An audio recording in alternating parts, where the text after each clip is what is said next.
Welcome back to the Career Dad Show, and I'm here with Erik Swanson. So, Erik, how are you? I'm doing awesome, man. I'm so excited to be here with you, Dan. You rock. What's up? No, thank you. Yeah, and I did. So we were actually just saying when I spoke to Paul, our kind of mutual friend, he said this guy has the most energy of anyone that you're ever going to speak with, which is true, right? I love that. I love that. Yeah, I mean, why not? You got to have energy in life, right? That's all. You That's what life's all about. you really, really, really do. So as we just said in the intro, you're international speaker, best-selling author, and a success attitude coach. So let's start with, because I kind of understand the first two, and the third one I think I understand, but I'd like to hear from a success attitude coach what that is. Sure. Okay. Well, wait, say it again. Which part? So The second and third. Give me yeah, give me them in order again. yes, international speaker, tick, That's me. got that. Check. Best-selling author, tick, got that. Check. Yeah. Yeah, success attitude coach. Okay, so that's the one you're hung up on. Here's the Yeah, deal. yeah. Success Habitude Warrior Coach. So what it is I'm a success coach teaching people how to harness their habits and their attitude in such a great way on a daily basis. Hmm. That's what I teach. That's what I teach my students. I teach my mastermind courses on this. It's all about, in my opinion and my experience, it's all about your habits and your attitude. And that's going to determine really your altitude in life. Okay, so that's really cool because one of the questions I had for you is Habitude Warrior. Am I saying that right? Habitude Warriors. You are. Absolutely. Yeah. Because I was thinking, I really hope that is a combination of habits and attitude. Oh, that's a great idea. No, I'm just kidding. That's it. Awesome, awesome. And so, how important do you think habits? Because I find it really interesting that you've paired those two, and I've never guessed seen them paired before, but now seeing them paired, it's like, well, obviously they go hand in hand. So Exactly. how and you've been doing this for a long time, right? Since you've been born, yes. Yeah, I think Yeah. maybe so. And Yeah. how? More than you've been born. Yes. I've been there for 23 years now. Okay, I started. My start was with a gentleman named Brian Tracy, yeah. and he's the guru of gurus, amazing leader and trainer on sales and entrepreneurship and business development and management and leadership and everything. So I started with Brian, and Brian taught me to diversify myself to learn from other people as well. So I started surrounding myself and sharing my time. Listen to my verbiage. I spent my time with these greats, with these awesome individuals who I'm allowing to teach me. Right. Hmm. So it's the verbiage in your own mind, your self-talk. So what I did was I surrounded myself with all these individuals that I brought value to them, and they brought value to me. One of those individuals his name's Jim. And I sat down with this gentleman named Jim about probably 15 years ago, and he asked me what I was doing, and he says, what do you do? What do you do with this Brian Tracy? What are you doing? And I was all excited. I was sort of new with Brian. I said, I'm the best salesperson he'll ever have. I'm the most motivated guy. I'm the best. And Jim says, what do you really want to do? That's what he asked me. Hmm. And the Jim I'm referring to is Jim Rohn, the philosopher, Wow. the amazing individual. We lost him a few years back here, about 13 years ago. And he asked me what I really want to do. And I went away and I came back and I said, Mr. Rohn, I figured it out. I want to help people with their habits and their attitude, and I want to help myself at the same time. Hmm. And he said, you should put that together. So I don't think he meant to put the word together, but I did. So that's Yeah. the genesis of Habitude Warrior. Yeah. So and because I love it, and I'm always fascinated when you get people like yourself who are making a living and a very good living from helping other people, motivational speaking, all of that good stuff. I'm really interested in where that starts. And so for you, that was a more of a sales background role. Yeah, exactly. It was more of a sales background role where I went into working with Brian Tracy Hmm. as a sales trainer.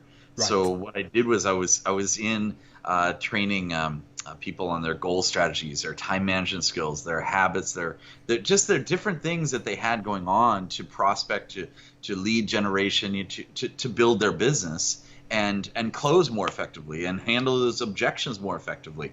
And I got really good at that. Then I realized that my life is not all surrounded around, on my dream board. I didn't have, I want to be the Superman of sales. That's, although Yeah, that's a yeah. pretty That would be a pretty good website.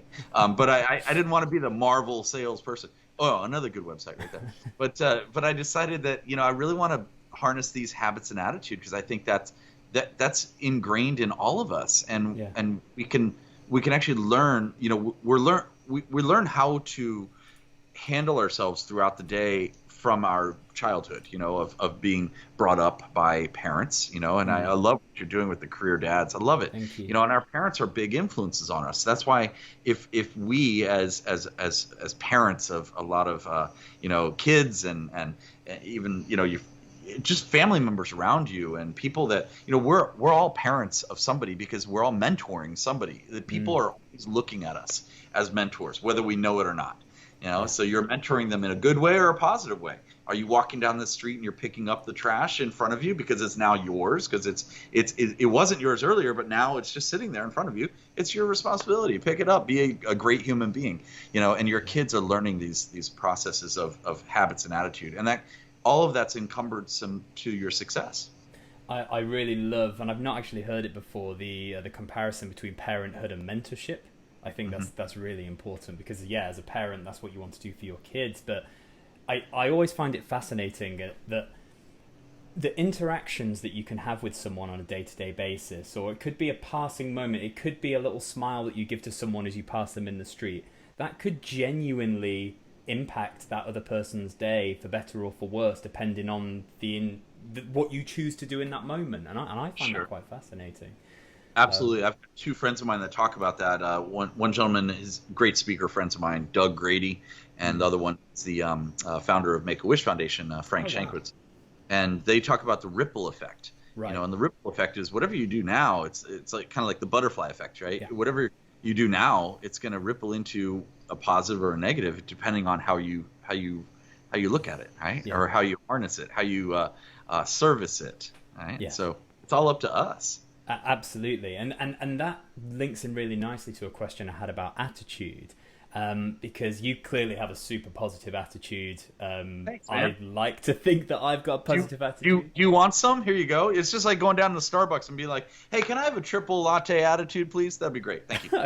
But you know what? It kind of is. I do think that if you surround yourself with those people that have that kind of attitude, there is a bit of that, it emanates off of them. So I think this is great. But how do you, if you had to split Habitude into habit and attitude, which one of those would you start with? Oh, wow. Okay. Well, it's an easy one. I mean, which one do you want to end with? Both. Okay. Which one do you want to start with is attitude. Always attitude. Because you want to have a great attitude and then make a great habit of that great attitude. Otherwise, you're making a habit of a bad attitude that would be bad. So obviously, start with your attitude first. Get yourself in check. Zig Ziglar used to tell us, a checkup from the neck up, right? Nice. So it's all that checkup, right? It's harnessing your amazingness. Not letting, like my other friend says. Do you guys know like Michael Beckwith or Deepak Chopra? These are pretty well known, major authors and leaders in our world, and they say, stop allowing other people to rent space in your mind, and you're not even charging them rent for it. So it's crazy. I got another buddy of mine named Bill Walsh. He talks about, how many of you see like somebody walk into the room and the lights seem to flicker a little bit, right? Yeah. And get dimmer. Well, that's a sign that person might not be that positive. So there are definitely some signs out there that you can determine who you should surround yourself with. Another couple of friends of mine, Sharon Lecter and Greg Reed, who wrote many books under the Napoleon Hill Foundation, and they're dear friends of mine. They talk about who you surround yourself with. You're the culmination of the 5 major people that you surround yourself with. Right. So, like Jim Rohn asked me, I don't know if you know who Jim Rohn is, but he's a famous. So Tony Robbins started with Jim Rohn, if that makes any sense. Tony Robbins. Yeah. So Tony got to start working with Jim Rohn years ago, and Jim actually asked me, he says, hey, let me see your phone. And I showed it to him. He goes, who are these people on your favorite list here that your speed dial? And I said, well, that's my mom, that's my dad, but these other 8 are my friends. He goes, tell me about your friends. How much money does this guy make? And I said, I don't know, I'd have to guess this amount. He goes, what about this? What about this person? And then he looks at me and goes, I wonder how much you're making, and hands me the phone. I'm like, it's probably pretty similar to these people, it's a correlation. And it told me I needed new friends. So I upgraded my friends. I have a habit called friend cleanse. So every twice a year I do this. I do a friend cleanse where I look at the friends I have, and I adjust it, and I say, hey, I take a survey. Is this person on the same path as me, as a growth path, an enlightened awesomeness path, or is this person just a complainer in my life and dead weight? So. Yeah.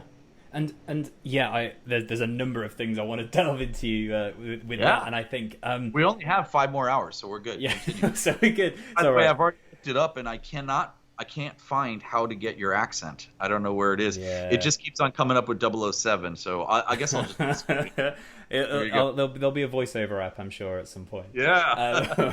It's all right. Yeah, we've got 5 hours. If you listen to it at triple speed, then you'll be good for the podcast. You'll be good. Yeah. 5 minutes. But yeah, so I think that it's really interesting you say around the 5 people who you surround yourself with, because there's some people who I speak to who seem to be surrounded by negativity, and I think pre-internet that was potentially quite a difficult thing to change. But in this wonderful age that we live in now, my take is podcasts, reading. There are people that you can surround yourself with if they're not your immediate friends and family. And I guess, is that something that resonates with you? And who would you recommend? If someone is listening to this and thinking, do you know what? I want a bit of that positivity. Obviously, you would be on that list of people too. Well, I'd be at the top of the list, man. Absolutely. Come on. Just go to awesomeswanson.com. You'll see me right there. That's it. Does that exist? So are you asking like who are my go-to people for myself, or who are the go-to people that you feel I should suggest to your audience? So it was the latter, but I want the former. Who are your go-to people? Yeah, let's start with the latter first, then we'll go to mine. Okay. So the go-to people are I mean, look, you're one, Dan, you're one of the top 50 podcasts in the world. Come on, go through you. Absolutely. First. So start listening to Dan, and then what I call pivot, meaning like kind of like a basketball game where you're going to pivot your feet to the right or left and take that shot. Well, pivot right or left, meaning don't go way extreme right or left. I'm not talking about politically. I'm talking about podcasting. Find the ones that are similar to Dan, but a little different twist. So you resonate with that, but you're dipping in the other pools of temperature, right? Yeah. So, people. Let me say who you should start. Well, first of all, let me bring it back and say this. Back in the day, we used to train people about 20 years ago. We used to train that you need to do what we called 4, 4, and 4.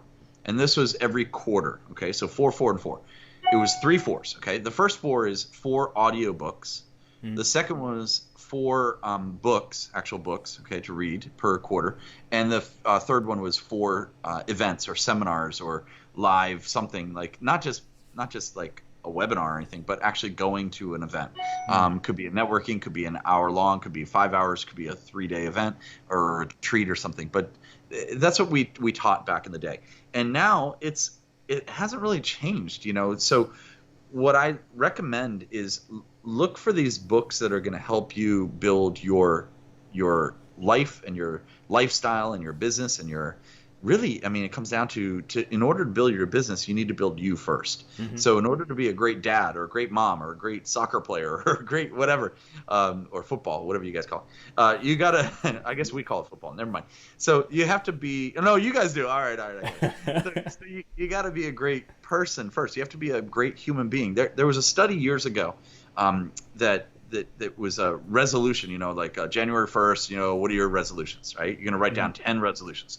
So everyone started writing them down, and they took a study and they found out what were the top 10 resolutions, and it was interesting because, I mean, some of them are on the top 5. I mean, you can name a few of them. What do you think that people want to either gain or lose? Right? I'm gonna lose weight. I'm gonna earn more money.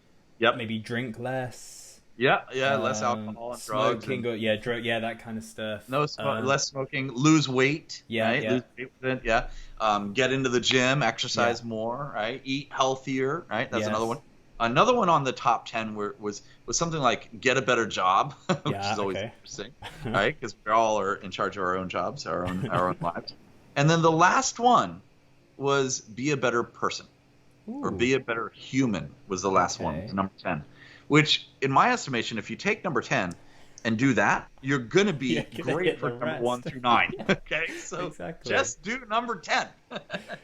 So that's what I would suggest. So what I would do, since we can't really walk into, I don't know what you guys call it, Barnes and Nobles or Chapters or Borders or whatever your booksellers are. Is it booksellers? Maybe that's one. But instead of walking through there, just go onto your the World Wide Web and just seek out or search. Maybe you do a search for well-known, respected, entrepreneur minds or leaders or something like that. But put in something respected, like I'm looking at some of my lineup here. I mean, I surround myself with top amazing individuals who I see value in bringing more value to the world, right? Yeah. And what I do is I surround myself with Jim Rohn back in the day. Jim Cathcart, he's the past president of National Speakers Association. He wrote The Acorn Effect, amazing individual. Bob Berg, he wrote The Go-Givers and Endless Referrals. Sekou Andrews, great motivational speaker. Les Brown, Mark Victor Hansen from Chicken Soup for the Soul and Jack Canfield. These are people that are just amazing. You can look them up and find their books, their audio tapes, their programs, or just come to my program and you'll hear all of them. There you go. It's an easy way to do it. Now, to give you the second part of the answer, for me, I'm always up leveling. So what I put on my dream board, or what I call the elephant list. So everyone grab a piece of paper, just like this, boom, and you write down an elephant list. So you're going to write down 5 names on the front of the piece of paper of people that – can you hear the paper, by the way? I can. It's good. It's sound effects right there. Actually, I'm actually pointing at Dan, and Dan's hitting a button. Ready? Go ahead, do it again. Perfect. That's great. So now don't hit the shaking button.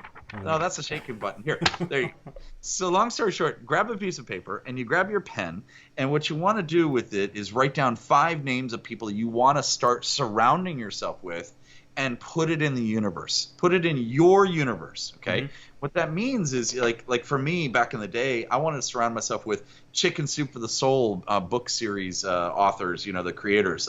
And now I'm good friends with Mark Victor Hansen and Jack Canfield. I want to surround myself with those the greatest motivators in the world. I looked that up. It was Les Brown. Great. I share stages with him all the time.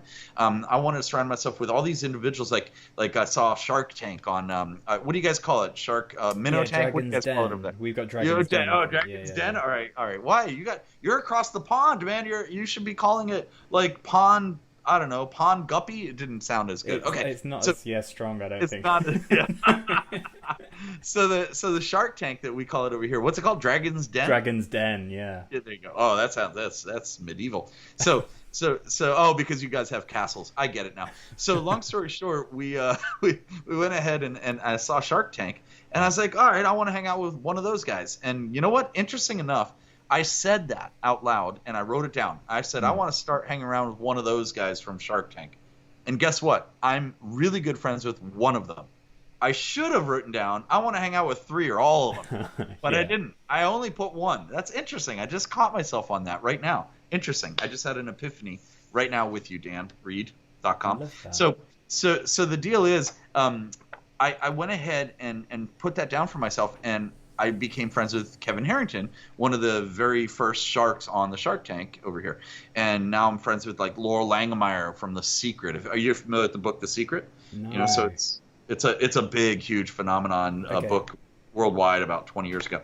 And there's a lot of great names and speakers on there. So so the point is, though, I'm up leveling and put on your list. So for your audience members, they should put on a list 5 people they want to start surrounding themselves with and put it in the universe, okay? And then on the flip side of that piece of paper, oh, good job. On the flip side, what you want to do is you want to put it's so funny when you see Dan. He actually physically said you're welcome for doing that. All right, so on the flip side, you want to put 5 names of people you do not want to surround yourself with that much anymore.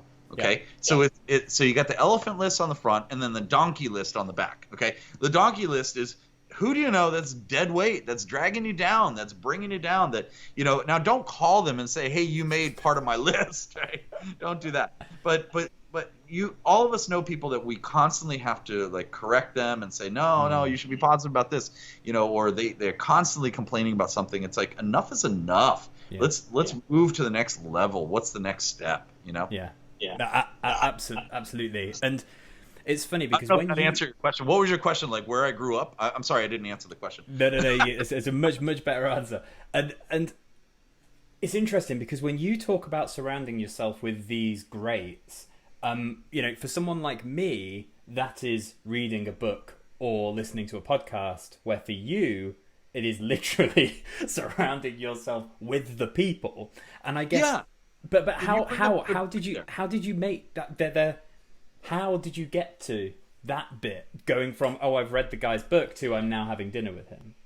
Okay, so good point that you just brought up. I love that. So your listeners should do the very same thing. And you can use my strategy if you want. Here's the deal. You get off your ass and you stop being fearful of it. And then that's number one is get off your ass. Number two is stop being fearful of the fact that you shouldn't call this person up because you have no idea who it is and they're famous and you're not, et cetera, et cetera. So get over that because that doesn't matter. And the third thing is realize that you are bringing value to that person's life. So you want to make sure that you realize that the value that you're bringing to them. And then the fourth thing is this: realize that these people never get contacted this way. They never get they're the most successful. Look, I do a mastermind, I do a millionaire mastermind, and then I do a regular mastermind. And I surround myself with millionaire friends of mine and a couple billionaire friends of mine. I'm not a billionaire, I will tell you that right now, but I surround myself with them as well because I'm up leveling all the time. Now, my suggestion is this: that the most accessible people are actually the wealthiest that I've noticed. It's amazing. These people are just like, they're just buddies now. I'm really close. I won't mention all the names, but I'm really close with like I can name 5 people right off the bat that are just like my best friends. We text back and forth, and these 2 of them are billionaires and 3 of them are just millionaires. I said just millionaires. That's funny. Yes. But the thing is, here's the strategy. Right? And I did this with a guy named Tony Geary wrote a book. I can't recall the name of it right now, but I looked at the back of the book and it said, for more information, go to tonygeary.com or whatever his website is, and here's a phone number. And it had a local area code over here in the U.S. It didn't have the 800 number. So I thought, I'll call it. And sure enough, I was like, hey, is Tony there? And they said, well, yes. May I ask who's calling? And I said, this is Erik Swanson. And he goes, the assistant says, okay, is he expecting your call? Listen to this. This is what I said. Ready? He should be. Yeah. That's it. That's all you have to say. He should be expecting my call. He technically should be, but he's not. Right? So I said, he should be. And she goes, okay, well, hold on one second. And Tony gets on. Hey, Erik, how are you doing? I go, great, man. What's going on? How are you? Long time no talk. Well, we haven't really talked yet. But hey, I want to touch base with you and just commend you and compliment you on your book. And I was wondering if you wanted a little bit more exposure because I have a lot of followers, and I'd love to surround them with someone like you. Yeah. He's like, this is beautiful. I do that with everyone. Yeah. And it's just bring value to these individuals. And guess what? I'm friends with all of them now. And the thing is, after you bring value up front, keep on giving them value. Okay. Yeah. Keep on giving them value because that's huge. It's huge. And then I love that. No, I love it. And that's how I built one of my seminar, one of my conferences. That's how I built it, the Habitude Warrior conference. And it's simple. I have 30 speakers that come in, all TED Talk style presentations, all there to deliver for you, So connect the dots. I love that. And I want to talk about that conference in just a sec, but I think that's a really, really important point that you made around kind of just do it, because it's something that I think, and I'm the same, right? For this podcast, I've now got a list of kind of super well-known dads that I want to contact to be on this list. I just email them or try and find their numbers and call. And my wife thinks I'm a bit nuts, but I'm like, who else is doing this? No one, because they think that they shouldn't or they can't. And so I think it's a really interesting tactic. And like, what's the worst that's going to happen? You're not going to hear back, which is exactly the same as if you do nothing. So right, exactly. Have you reached out to some top podcasters as well who are dads. I think like Joe Rogan's one. He's a recent dad as well. Yeah, So only two. But at the moment, I'm compiling the list and going. But yeah, I need to invest more in the podcast. yeah. The podcast audience. And you know, interesting. I've seen this happen in a good, positive way. You might want to use this as well. Let's say you have 20 amazing individuals that you're looking to seek out to meet and interview them and their fathers, etc.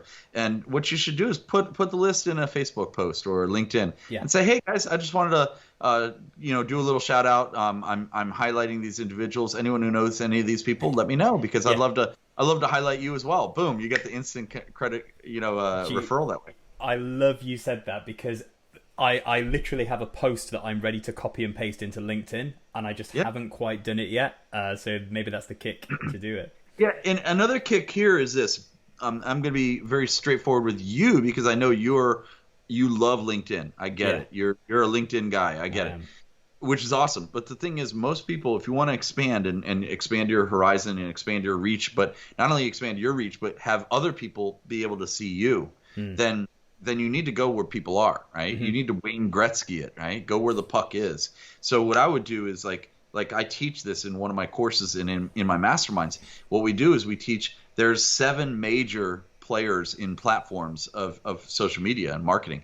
And we're looking at, from LinkedIn, Facebook, Instagram, Twitter, I guess TikTok is one of them now, or TikTok is what I call it. There's YouTube is another great one. So out of these 6 or 5 or 6, 7 of them, most people gravitate towards 1 or 2, if that, and they don't gravitate towards the other ones because they're just not used to it, or time management gets in the way. So hire yourself or hire an assistant, hire somebody that helps you get in touch with all these, or use, whatever those apps are that expand you to different reaches, and that way it's going to open up so many more doors, because all the things, the content that you have right now on LinkedIn, if it's not on Instagram and let's say Twitter and et cetera, then you're missing a lot of the demographics out there. Absolutely. And I think I play in all of those spaces, but I really only hit hard in LinkedIn and TikTok, actually, which I know there's controversy over in the US at the moment with what's happening or not happening, or who knows, right? But that's a whole separate segue. Onto this. So I want to talk about the conferencing, because actually I was going to ask 2 questions at the same time, but that'll just get really confusing. So let's start with the conferencing. Can you intertwine the questions? Oh, would you be able to do that? If you have 2 sentences, could you actually ask both at the same time with me understanding both? I mean, I can try. Let's try it. So you're big in the conference space, and I know that, as you said, you do TEDx style kind of talks with these conferences, and I've also seen some of your conference talks where you are introduced as Mr. Awesome. So what I want to talk about is, where did Mr. Awesome come from? And secondly, the conferences. So I guess I did a mediocre job of that, I think. No, you did great. The 2. So let's see, Mr. Awesome. That's my little nickname. It's kind of funny, but it's interesting because I embraced it. At first, I thought it was a little cheesy. Yeah. Do you guys say cheesy in the UK? Cheesy. What else? Fine. What else? What's another word for cheesy? I'm just curious. Cheesy. I love the different words. Cheeky. You say cheeky a lot too, don't you? You do say cheeky, yeah. That's like, that's a bit cheeky, a bit rude, yeah, a bit naughty. Oh, I see. In a playful way, yeah, cheeky, yeah. So cheesy, yeah. I'll think on that one while you. Okay, think on that one. Right? Yeah. So cheesy. What I mean, for my nickname, I thought at first I was like, this is a little, it's playful, whatever. It's a little cheesy, a little corny. That's another word that we use here in the States. And if you haven't noticed, I have an American accent. I'm from the States. So at first I thought it was kind of cheesy that way. But then I started noticing, Dan, that the people, when I was introduced to a group, let's say I'm in front of 500 or 1,000 people, I started noticing in the hallways after my speech, or in the breaks and so forth, people are coming up going, "Thank you for being Mr. Awesome. I want some of that. Thank you. Thank you for bringing that to my attention, to my light." And I was like, wow, this is really rubbing off on them. So it's not about me being, Mr. Awesome. It's about me harnessing the awesome and allowing that to go through me to other people. And that's where it came from. Actually, the nickname came from Les Brown, who's a pretty well-known motivational speaker. If you've heard of him before, he came up to me during one of my events or one of the events I was speaking at, and he was also a speaker. And he just saw me come off stage, and he comes up to me, and he puts his finger out to me and points at me. He goes, "You're Mr. Awesome." And I was like, "Thank you." And like 10 people heard that, and they started calling me, like chanting Mr. Awesome. I'm like, all right, I guess I'll keep that nickname. That's pretty cool. Yeah. So that's where it came from. Yeah.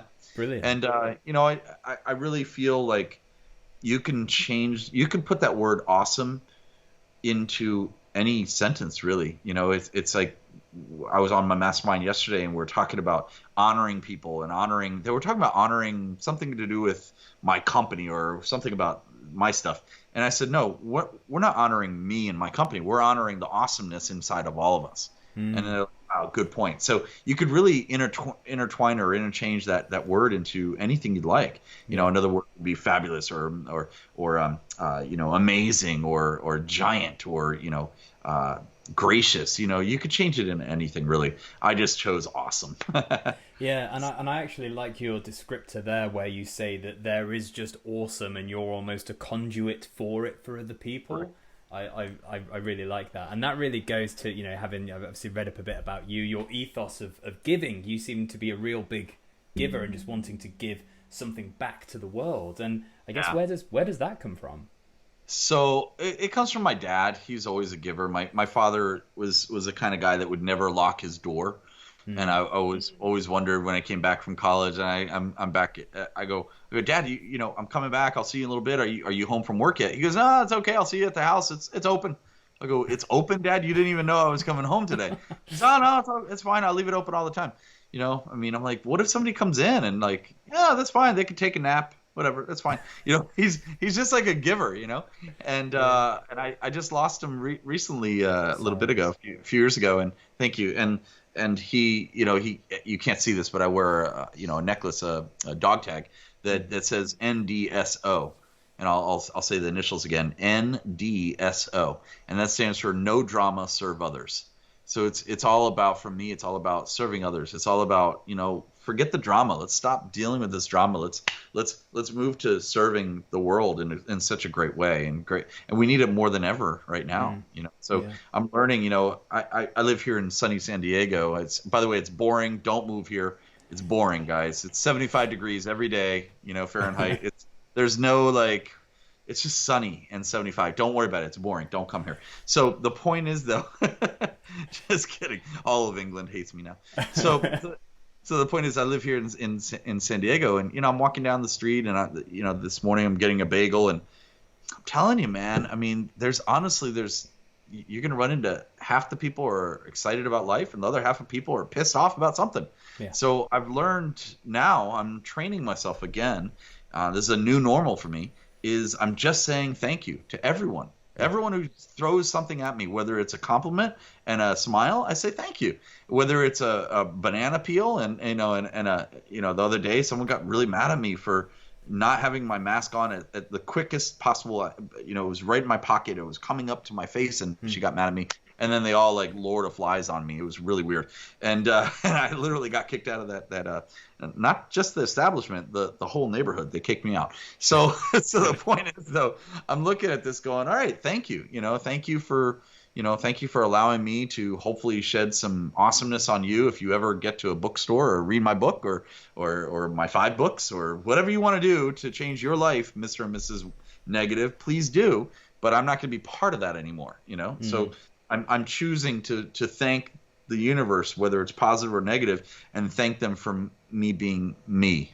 Does that make sense? Yeah, absolutely. And I really like the no drama, serve others, because I think that there's some speakers who will talk about, you need to give back. Don't worry about the wealth. Focus on doing good things, and the goodness will come back to you.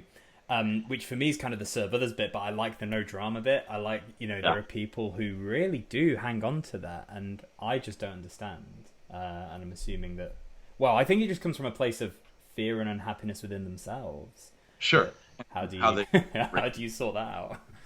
And how they're raised as well. Yeah, Well, right. And you know, exactly. It's tough to sort that out. But getting yeah, back to another thing you said, you know, a lot of speakers say, "Oh, give back, give back, give back." Yeah, that's great. But at some point, people need to make some money as well, yes, right? The yeah, monetary situations, and a lot of speakers are trying to build their business just by the give back model. And yeah. I believe you need to, you know, Jim Rohn told me this. You know, feed yourself first, then feed everyone else. You Hmm. know, teach a man to fish rather than give a man a fish. Yeah, yeah, yeah, So, so yeah. really, Les Brown says it this way. He looks at a glass. He says, "Is it half full or half empty?" He says, "Forget both those. It needs to be full for you and overflowing for other people." Right. That's really cool. I like that. Um, so we actually, I said we were going to talk about the conferences, and we talked about something completely different. So the conferences, I wanted to know two things. I wanted to know how you went about pulling a conference together and getting all the speakers that you have there. I think I've got an idea based on what we talked about earlier. But then secondly, how have you found the whole conference world in this COVID working from home? Conferences are now a big scary thing. Yeah. So it's only as scary as we allow it to be. Mm. But you know, getting back to your first question. So how I developed the conference. So it was out of fear. It Okay. really was. It wasn't a conference at first. It was a seminar. It was a 3 hour seminar. Then it went to 5 hours or 10 hours or whatever it was for the day. And then it went to a 2 day, then a 3 day. And um, it's amazing how it's emerged into this really community of amazingness and Mm. awesomeness. You know, it started by fear. You know, I'd branched off with Brian Tracy, and I started doing it on my own. You know, going out there and I figured I can have. I think Brian was sick at the time. He's had bouts of cancer and so forth, right? So he was sick at the time, and I thought, well, I got to pivot somehow. This is way back when Mm.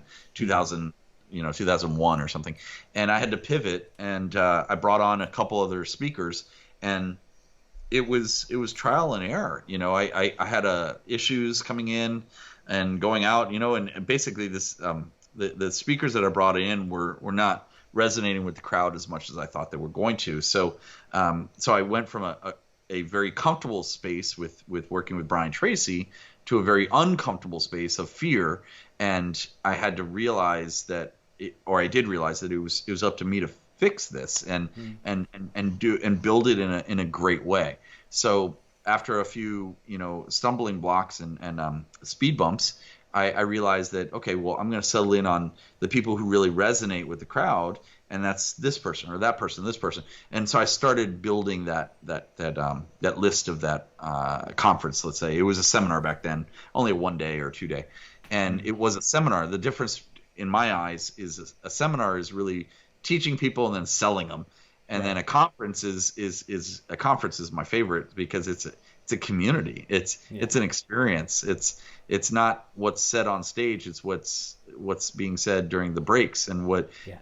the communication between all the individuals who are attending these conferences. It's fantastic. And what we decided to do was we went and built a 3 day model where we have day one is geared towards sales and success model of speakers, and then day two is the attitude, habits, and attitude, and day three is geared towards social media marketing and branding, Okay. and based on my book called Social Millions. And what I do was I put on 30 speakers there for 3 days, all TED Talk style, and we only allow 2 or 3 of them to be able to offer anything throughout the whole 3 days. So Right. all 27 speakers are there for give purposes, right? And then we have a children's section or session on day three of the conference, and that is called Junior Habitude Warrior, where we teach kids the basics of confidence, leadership, and personal development for success. And then when they turn 18 to 21, they get to come back and facilitate Wow. towards other kids and put that on the resume. And then when they turn 22 onwards, they get to come back to the whole 3 day conference for lifetime membership for free.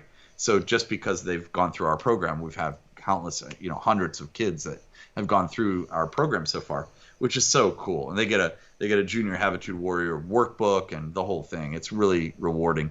And then the last part of the conference, or part of it, is we have a a Meet the Speakers VIP party, and that's on one of the nights where we have the speakers line up as an author. We have author signing tables, book signing, and we have books or magazines and influencer magazines, and we're all signing and so forth, and it's a lot of fun.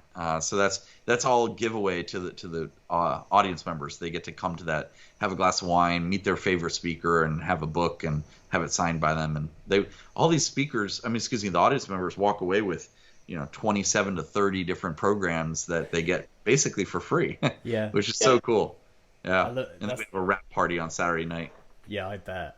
That sounds amazing. And actually, you talk about the kids, the junior or the youth Habitude Warrior, and how do the kids react to that? Because I guess confidence in kids can really make or break for a lifetime, right? So, sure. That's why we catch them early. We catch them at 7 to 17. Yeah. We have some kids that sneak in with fake IDs. They're only 6. But anyway, so 7 to 17, we like to catch them early, and we teach them those things, and then they go home with a workbook to work with their parents, and it's really super valuable, valuable. Love it. I mean, we have so many great stories of kids that are older now. They're 16, 17, 18, 19 years old that they went through our course, earlier, 10 years earlier, and they just they're getting into Harvard, they're Ivy League schools now, stuff like that. I mean, I'm not saying it's because of us, but why not? Yeah, exactly. No, absolutely. Because I wanted to ask, because you mentioned you're American and I'm obviously British. And I spent about 6 months in the US. And what I found quite fascinating, speaking to people, I'd say, oh yeah, no, someone would say, oh, you're really good at X. And I'd go, oh no, I'm okay. And they'd say, no, Dan, you're really good at X. And I go, oh, okay. When you get that for months, I remember coming back to the UK and I actually got a job in sales, and they said, you're the most confident person that we've ever, and so I just don't know how much of, your confidence and your attitude, how much of that do you think is cultural, or how do you see, you work internationally, do you see different things with different cultures, to like attitudes towards, I guess, confidence? Yeah, of course. I mean, when I travel internationally and work with international students, of course, there's different etiquette. There's different, you all are so polite. It's crazy. And I love that. So the confidence level is it's just gauged a different way. Right. So you still have the 1 through 10. On a scale of 1 through 10, 10 is the best. I love it when people say, well, which is higher? 10 is high. Okay. 1 through 10, 10 is the highest, 1 is low. We still have the same levels. It's just gauged a little differently. So that means, maybe when you're, if you're in the States here in America and I'm jumping around in a coffee shop going, woohoo, what's up, kids? That's normal for me sometimes, walking into a coffee shop and people are like, oh, Mr. Awesome's here. And maybe in Britain, maybe in London, I wouldn't do that. I would go in and be like, hello, gentlemen and ladies, how are you all today? Good to see you. Would you like some more shrimp? Shrimp, some sugar or sweetener or something, I don't know. It's just a little different dialect, I guess. But the attitude is still, the teaching is still the same. Does that make sense? So like it doesn't matter which scale you're on. Yes. You identify which scale you're working with and then realize, okay, am I at the top of the game on my attitude, or am I really low and I need some help, okay. or a lot of help. So, most people are attitude-wise, most people I come across are 4, 5, 6 out of 10s, and that's kind of normal. Maybe 7s, can they bring it up to 8? I like an 8 or 9. I don't think anyone could be a 10. I think there's always room for improvement. There's a big saying, great saying in the world. It says, what's the saying? It's what's the biggest room in the world? The room for improvement, which is kind of a cool little way to say it. So I just think it's all relevant to where you are. And yeah, there's a lot of differences in different cultures, of course. Yeah, absolutely. And one thing about your journey and your story that I'm quite interested in is because you now, you international speaker, you sell out to, you're a really big name in this space. But there was a time, or at least I hope in a non kind of rude way, I hope there was a time that wasn't true. And I want to take you back to, there must have been a time where you went from doing kind of smaller venues, weren't getting paid as much, smaller rooms, and then you did the one and you thought, this feels different. This Right. and was there a one like that for you? Wow, that's interesting you say it that way. Okay, so it reminds me of the time that one of my heroes actually came up to me, and apparently they wanted to meet me. Wow. That was one of the deciding factors. Yeah. It was in that's when you know, like, okay, I sort of made something here. I'm making something out of myself. That's great. Yeah. You know, when someone like a huge New York Times bestselling author in the self-development space, and I'm coming down the elevator to go speak at the conference. I'm in my hotel in Las Vegas, and this is, I don't know, 5 years ago, I guess. And I'm walking towards the venue, and you have to walk through like the casinos and everything, and there's only two people, myself walking this way in that direction, and the gentleman, the individual, this famous speaker, walking towards me. And he looks at me, points at me, goes, "Erik Swanson, I need to speak to you. I've been hearing so many great things about you, and I'm so glad I get to meet you." I'm like, wow, good to start. You know, picked up my tongue off the floor. I was like, "Hey, what's up, man?" But the thing is, Dan, here's another lesson that I'm teaching myself and your audience as well, I guess, at the same time, is I treated him the same way I would treat anyone. If I saw you, Dan, you know for a fact, I've known you for 42 minutes right now, you know for a fact that if I saw you at any place right now, if we go to a grocery store, if I see you at a casino in Vegas or wherever, and I see you and I recognize you, I'll be like, "Dan, what's up, man? How are you?" You'd be like, "Hello, chap. How are you?" You know, whatever you say. And we'd COVID high five, you know how it goes. And we would act like we're buddies, right? Because we know each other already right now through this. Well, that's how I acted with this individual, and he resonated with that. And that's what they're looking for. They're not looking, like, when you walk up to Ben Affleck, or, I don't know if he's Ben Affleck, is he popular? Yeah. Okay. Ben Affleck, or let's go with Hugh Grant. There we go. Hugh Grant, or someone like you walk up to them, they just want to be normal individuals of coolness. That's what they want. I mean, yeah, they're super famous, but if you act like they're super famous, then you put yourself down, not putting them up. Yeah. You're not putting them up as high because they already have experienced all that. They want human beings talking to them. That's what they're looking for, And so that's what I do. So I act. What I strive to do at all times is I act the same way on stage as off stage. Yeah, it's really important as well. I think that builds upon your authenticity and integrity and all of those values, which are so clear coming through of importance. One of the final questions that I wanted for you. We got 4 more hours. What's going on, man? Don't worry, there's a lot of filler I'm going to inject. I thought you were. Come on. there's a lot of post edit to that extra mile. Hey, I got a question. You know how they they say go that extra mile? Yeah. Do you guys do that in Britain, or do you go the extra metric something? No, we work in miles. Oh, you work in miles. Okay, we're good. So the joke we're good. More. Okay, yeah, good. I think more of the European continent's more kilometers, and we're more miles. So do they say, like, in one of those countries, do they say go the extra kilometer? I hope so. I hope so. I don't know. I'm it's always a question of mine. Yeah, we could look. Let's put it out. If anyone, I know we have an international listenership, so if anyone's listening where they know they do say anything other than go the extra mile, that's right. Let us know. Okay, so before you ask me the final question, I'm going to do what I call pivoting in an awesome way. Go on then. You ready for it? Mm-hmm. Okay, I'm going to ask you a question. Oh, here we go. It's gonna be a simple, great one. Here it is. Okay. And if you don't know the answer, I can text it to you. So here's the question. So the question is, what's really next for Dan Reed? Ooh. Wow. That's a big one. That's a big one. 3 years from now. 3 years.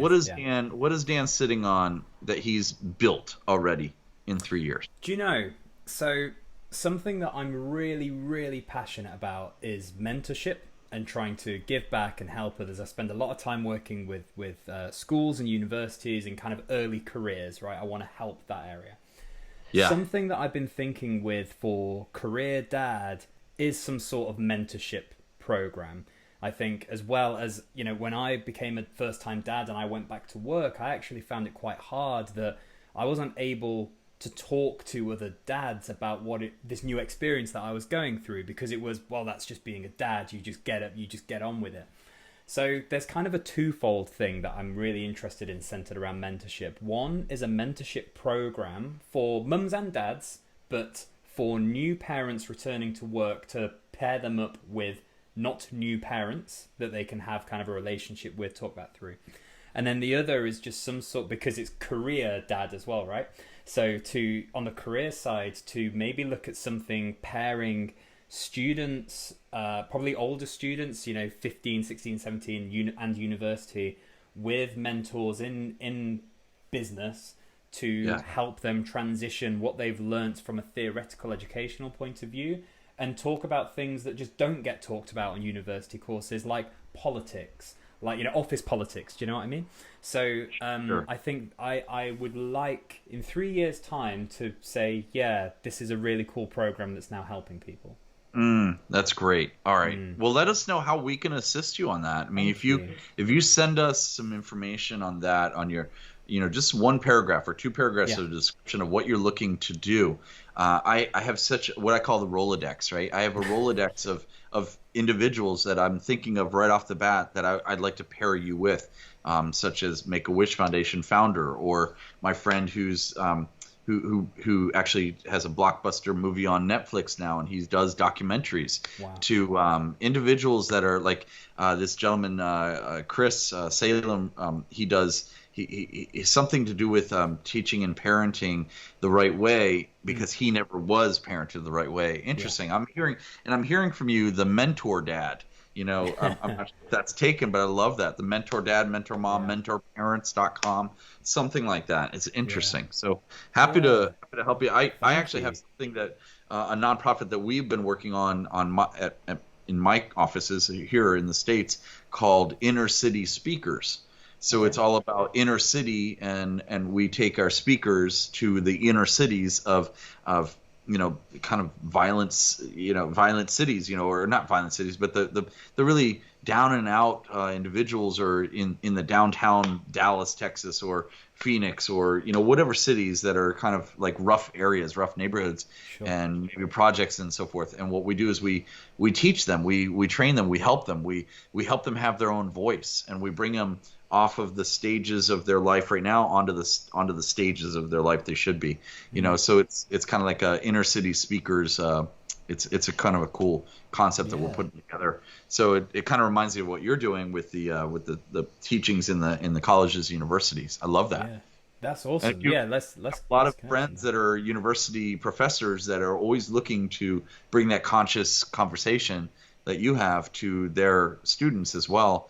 So I'm happy to make those amazing. Yeah, I did a talk for a university a few weeks ago, because I graduated in the 2008 recession, and talked about what I had to do to land work that's kind of relevant for kids who are graduating now, right? So there's lots of stuff in that space. So that's really fantastic, cool. Man. I'm happy to make those introductions. Thank you. I appreciate it. I had the pleasure of speaking to Harvard University, to the entrepreneurs and business development school there. And that was so much fun. That was a couple years ago. Wow. And I have these introductions. I'm happy to make those introductions to you. I really appreciate that. Thank you. Yeah. I'm going to pivot it right back and ask. Let's do it, man. Let's do it. Rock and roll. Let's do it. So my question to you it's like a tennis match. Exactly. Good reference, because the basketball reference in the UK, but tennis we get. Tennis it is. So batting the ball right across the other side of the court again. All right, bring it, Wimbledon dad. Come on. Nice. We'll buy that as well. If someone's listening to this and they're thinking, do you know what? That's a bad choice of words. Yeah. Out of the people who are listening to this, if one of them or more thinks, I really want to get into that speaking, that motivation. You know, they might be doing it small scale, but they want to. They look at people like you and go, "That is what I want my life to be." What is the one piece of advice that you would give to try and make that happen for them? Try and make that happen for them? Or make it happen for them. Remove. There try. you go. Okay. Oh, don't tell me that's the answer. No, that's not just the answer. Okay, the answer is make the decision and seek out those experts and counsel rather than advice. What I mean by that is stop going to your neighbor and saying, "Hey, I think I'm going to be a speaker," and they're like, "Oh, good luck," you know, or don't go to someone that says, "I think I'm going to write a book," and they're like, "Well, I've never written a book, but how hard is that going to be? It sounds hard." So you're going to get advice from someone who has no idea what they're doing. Yeah. So go seek out people like Dan, like myself, like people who know what they're doing. Like for me, not to boast or anything, but it is pretty cool. I'm I've been saying 5-time #1 best-selling author for 2 years now. I'm actually a 7-time. I just didn't want to update my stuff. I was going to say, so I read the latest bio, which is 7 times. Yeah, I'm 7 times. Do you have the latest one? Okay, good. I'm a 7-time #1 best-selling author, and I'm featured in about 5 or 6 other best-selling books as well, and I'm in 2 magazines right now. So I've got the literature done, okay? And I'm on a lot of stages and a lot of podcasts, a lot of other things. And I say that not to boast, but really to share with you that if I can do it, you can do it. So as long as you have a message and you're cool, then you can get out there and change some people's lives. But you have to have a voice, meaning you have to literally step up and get out of your own comfort zone and literally have that voice. And secondly, you have to have a platform. Right, and that platforms are people like Dan putting together podcasts like this. People like all these different individuals who have summits, who have live events, who have chamber of commerce meetings, who have all these different places that you can go and learn. Now, if you're in the UK, I'm sure there's lots of different places. I'm speaking on another one out of London.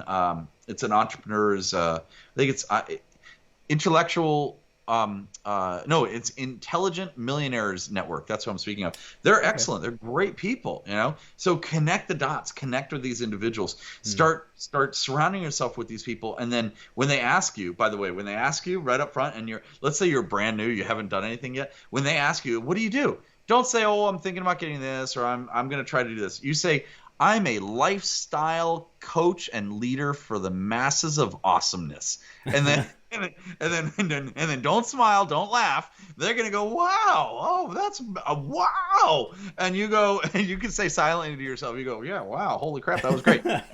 And then afterwards, when you get into the parking lot, write that shit down, and then start producing those websites and the business cards and all that stuff, and test it out. Right, and you'll look. I've had so many websites and so many business cards. You call them business cards, right? Cards, right? Yeah. I don't know, whatever you guys call them. Business cards. Business cards, right? And I call them gift cards now because it's literally a gift to give somebody your card saying, "I can help you with this. Let me give you a gift." Right? Okay. So it's more of a gift card. Plus, I have on the backside, I have text the number to this, and you'll get all my free books. Kind of fun. Oh, I've got a free gift for you guys if you want, by the way. Thank you. So the point is, though, have your awesomeness already like beta test it, right? You want to beta test your awesomeness and test it out on not on your friends and family, on people you don't know. Like force yourself. Just take one whole day and go up and down the elevator. The whole day, okay? Don't even get out. Just go up and down the elevator and just talk to people on the elevator for like 5 hours straight. You will carve out your niche of how you should be describing yourself, right? Because that's the elevator speech right there. So anyway, that's part of it. That's one part of it. The second is after you seek them out, really look at it and commit yourself to learning. We've got programs called the Aspiring Speakers Program. And it's awesome. Reach out to my team or myself, and we can help you if it resonates. Great, join us. We have masterminds.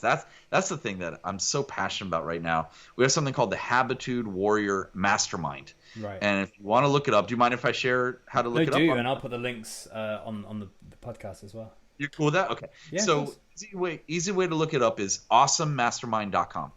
Okay. That's it. Real simple. awesomemastermind.com. If you look that up, then you'll get some information on what we do. And what we do is we meet virtually.